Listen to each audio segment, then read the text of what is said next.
Vivimos en una época donde creo que jamás en la historia ha habido tanta disponibilidad de información. Hace unas generaciones atrás el gran problema era la falta de acceso a educación, a información, y ahora, a partir del siglo XXI, sobre todo, siglo que será sin duda alguna el siglo de la tecnología, el problema es el contrario. Paradójicamente hay más información que nunca en la historia, pero la gente no quiere acceder a esa información de manera inteligente y por otro lado no hay un criterio crítico para distinguir lo bueno de lo malo. La tecnología ha dado muchas cosas buenas, por supuesto. Yo soy un defensor de todos los progresos que hay en ese sentido, pero hay muchas cosas malas también de la tecnología, que como sociedad creo que tenemos la responsabilidad de enfrentar y solucionar, y no de victimizarnos por ello.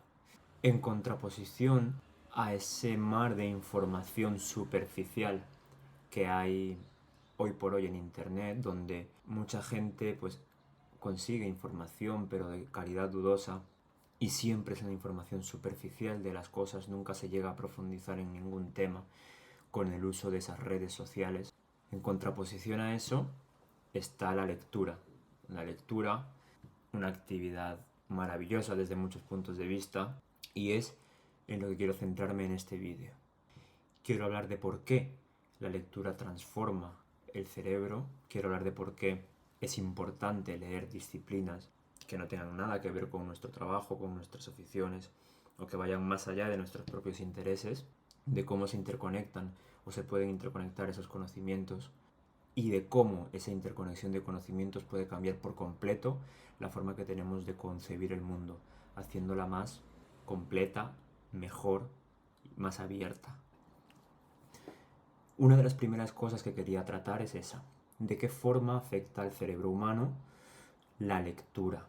El cerebro, ese objeto complejísimo del que tanto y tan poco sabemos, ha necesitado millones y millones y millones de años de evolución para llegar a elaborar una actividad como es la lectura.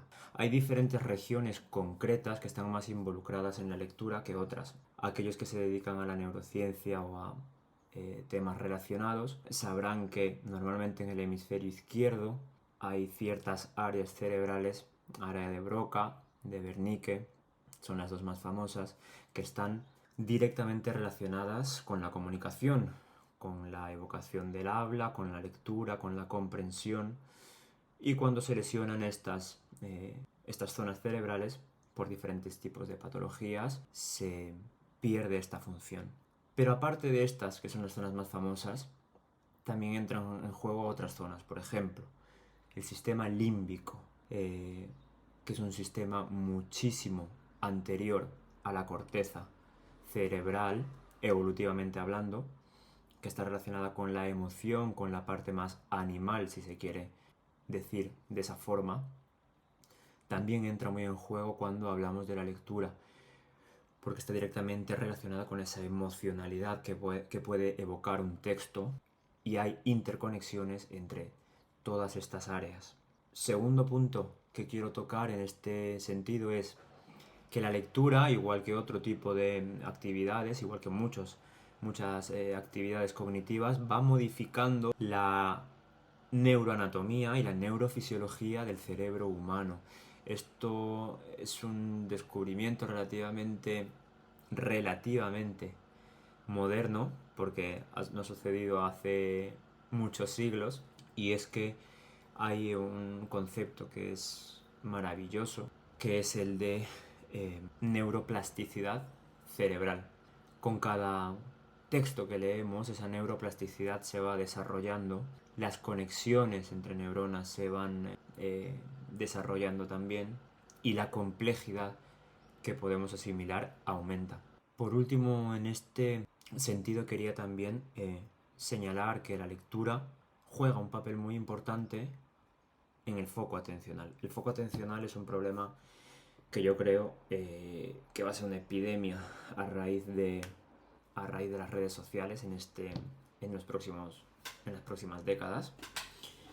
Y va a ser un problema porque estamos acostumbrados a estímulos muy cortos, a estímulos superficiales y a estímulos que no nos permiten profundizar en una idea, meditar sobre esa idea, saborearla, digerirla e interiorizarla. Eh, es uno de los puntos negativos, creo yo, de la tecnología, pero la lectura contrarresta este problema, porque permite, durante tiempos más o menos prolongados, mantener el foco atencional. Ese foco atencional, igual que muchas funciones cerebrales, es algo que se entrena y que se entrena con este tipo de actividades que son cognitivamente desafiantes, ¿no? Otra idea que quería tocar es por qué leer sobre disciplinas que no son la tuya, tu campo de estudio, tu campo de interés, es importante. Hay un sesgo cognitivo muy interesante que lo leí por primera vez en un libro de Daniel Kahneman, que creo que ya he citado alguna vez en algún vídeo, que se llama Pensar rápido, pensar despacio. Daniel Kahneman fue un premio Nobel de Economía, pero es psicólogo y estudió ciertos sesgos mentales, ¿no? Ciertos sesgos cognitivos. Uno de ellos es este sesgo de confirmación del que quiero hablar aquí. Y es que cuando lees cosas que ya sabes, cosas que ya controlas, se crea un feedback que va confirmando o reconfirmando aquello que tú ya sabes. En cambio, si te atreves a combinar ciencia con filosofía, medicina con arte, neurobiología con economía, cosas que en principio no tienen nada que ver, sucede una cosa que cuando te das cuenta de ello es muy emocionante, que es que se crean puentes mentales donde tú vas encontrando patrones similares en todos esos campos, interconectando ideas y sobre todo, y a esto es a lo que quiero dedicarle más importancia en este fragmento del vídeo, es que puedes elaborar nuevas ideas. Si lees un poco de historia de la ciencia te das cuenta de que los grandes avances en ciencia, pero no solo en ciencia, también en otras disciplinas, como por ejemplo el arte, siempre llegaron con cosas que se habían estudiado, descubierto en otras áreas. Entonces es en los límites de ese conocimiento, de tu propia área, donde se crea nuevo conocimiento. Esto es muy importante desde el punto de vista epistemológico, porque ¿de qué forma creamos nuevo conocimiento nosotros? Esta es una de las formas en las que yo creo que el conocimiento actual puede seguir desarrollándose. Por eso, la importancia de leer disciplinas distintas. Obviamente no tenemos un tiempo ilimitado en la vida y no se puede leer todo. Hay que ser selectivo, tener un filtro. Pero quería resaltar aquí que cuando lees algo que está en contra de tus ideas, vas descubriendo que tu ideología a lo mejor no estaba tan asentada sobre cimientos, digamos, tan sólidos y se va modificando poquito a poco, lo cual es positivo, tanto para ti como para los que te rodean, creo yo. Muchas veces también, y esto es a modo de reflexión personal, como residente de neurocirugía, muchas veces he encontrado más claridad en textos que no eran técnicos, que no eran médicos, que no eran científicos, sobre la naturaleza de ciertos comportamientos de pacientes, sobre la naturaleza del ser humano. Yo ahora estoy en un punto de mi vida donde, aparte obviamente de todo lo que estudio en la residencia de neurocirugía, cosas más técnicas, que me encanta estudiarlas también, leo sobre filosofía, filosofía de la mente, filosofía de la ciencia y literatura. Y en estos textos he encontrado más claridad sobre la naturaleza del ser humano que muchas veces en textos técnicos, científicos. Con esto no quiero decir que esté juzgando a la ciencia.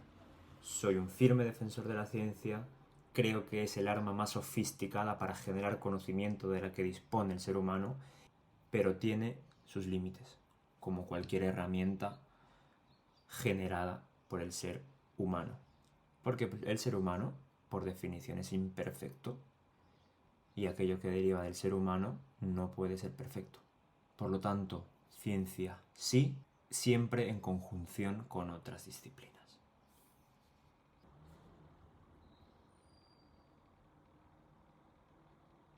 Entonces, y a modo de resumen, leer implica un acto de humildad, saber que no lo sabes todo. Un acto de libertad, decidir qué ideas permites que entren en tu cabeza. Leer bien no solo es leer mucho, sino interiorizar ideas y ejecutarlas. Hay que leer con pausa, con detenimiento, porque para profundizar en un tema y comprenderlo se necesita tiempo, paciencia, que es algo que la sociedad actual creo que nos quita muchas veces. Y leemos para saber más, para saber mejor, para comprender mejor el mundo que nos rodea, y creo firmemente que cuando uno piensa mejor, el mundo entero se vuelve un poquito más lúcido, porque como individuos formamos parte de algo más grande. Hasta aquí todo lo que quería decir en este vídeo. Gracias por escuchar. Nos vemos en el próximo vídeo.